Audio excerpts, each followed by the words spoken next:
বিসমিল্লাহির রহমানির রহিম। নতুন আরও একটি ভিডিওতে আপনাদের সকলকে আরও একবার স্বাগতম।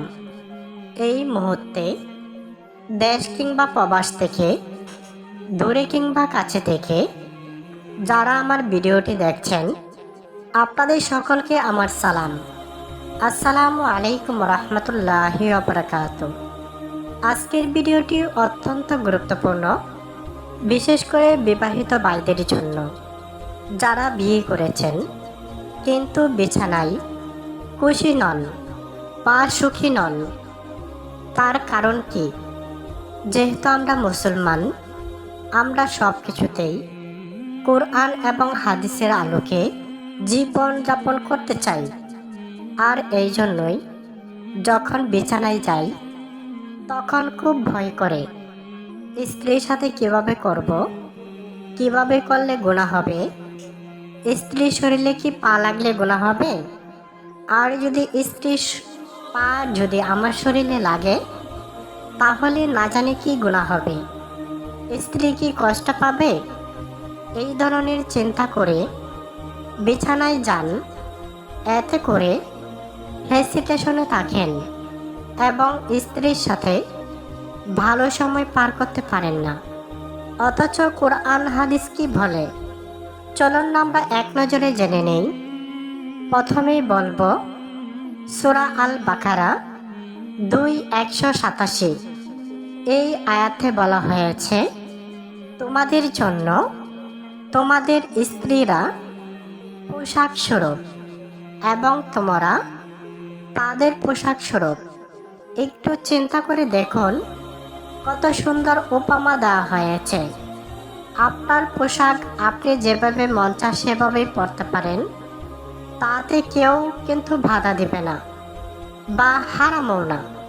ঠিক তেমনইভাবে স্বামী স্ত্রীর সম্পর্ককে উপমা দেওয়া হয়েছে। তো আমরা একটি আয়াত দেখলাম, চলুন আরও একটি আয়াত দেখি। আপনারা কি আমার কথা বুঝতে পারছেন? যদি আমার কথা বুঝতে পারেন তাহলে কমেন্টে 1 লিখে দিন, না বুঝলে কমেন্টে 2 লিখে দিন। আর যদি সরাসরি বুঝতে চান, একদম প্র্যাকটিক্যালি বা চেম্বারে আসবেন, সেই ক্ষেত্রে কমেন্টে 3 লিখে দিন। যাই হোক, আমরা মূল প্রসঙ্গে চলে যাই। 2 নম্বর আয়াতটি হচ্ছে সূরা আল বাকারা 2:223। এই আয়াতে কি বলা হয়েছে আমি আপনাদেরকে শোনাচ্ছি।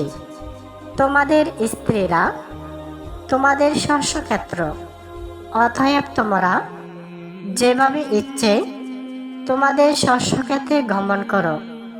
সুবহানাল্লাহ, কি সুন্দর করে বুঝিয়ে দেওয়া হয়েছে। এর চেয়ে সহজ করে, এত সুন্দর করে আর কেউ বোঝাতে পারবে? মহান রাব্বুল আলামিন স্ত্রীকে ফসলের ক্ষেতের সাথে তুলনা করেছেন। সত্যিই তো, নারীদের মাধ্যমেই তো ফসল উৎপাদন হয়, সন্তানের জন্ম হয়, বংশবৃদ্ধির ধারা রক্ষা পায়। একটু চিন্তা করেন তো, আপনি কি কখনো এভাবে ভেবেছেন? এই জন্যই আমরা কি একবার আলহামদুলিল্লাহ বলতে পারি না? সকলে বলুন আলহামদুলিল্লাহ। যাই হোক, কোরআনের আয়াত দেখলাম, এখন আমরা একটি হাদিসের রেফারেন্স দেখব। হাদিসটি হচ্ছে সহিহ বুখারী 5185। এই হাদিসে উল্লেখ রয়েছে, তোমাদের মধ্যে উত্তম সেই ব্যক্তি যে তার স্ত্রীর কাছে উত্তম। সুবহানাল্লাহ, কি সুন্দর হাদিস। আপনি সকলের কাছে প্রিয় হলেন, স্ত্রীর কাছে প্রিয় হতে পারলেন না, তাহলে আপনি কিন্তু ব্যর্থ। দুনিয়ার যত বড় বড় বিখ্যাত ব্যক্তি সকলেই তার পার্টনারের কাছে অনেক প্রিয়, আর এই জন্যই তারা এত দামি। সম্মানিত দিনী ভাই বোনেরা, ভিডিওটি আর লম্বা করব না, কারণ আপনারা লম্বা ভিডিও করলে বিরক্ত হন। তাই আমি অল্প সময়ে করে দিলাম। তবে আমার ভিডিওতে দয়া করে কেউ আজে বাজে মন্তব্য করবেন না।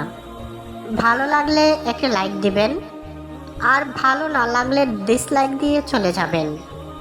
এবং কোন দেশ থেকে ভিডিওটি দেখছেন সেটিও কমেন্টে জানাবেন। ধৈর্য ধরে শেষ পর্যন্ত দেখার জন্য সকলকে আবারও ধন্যবাদ।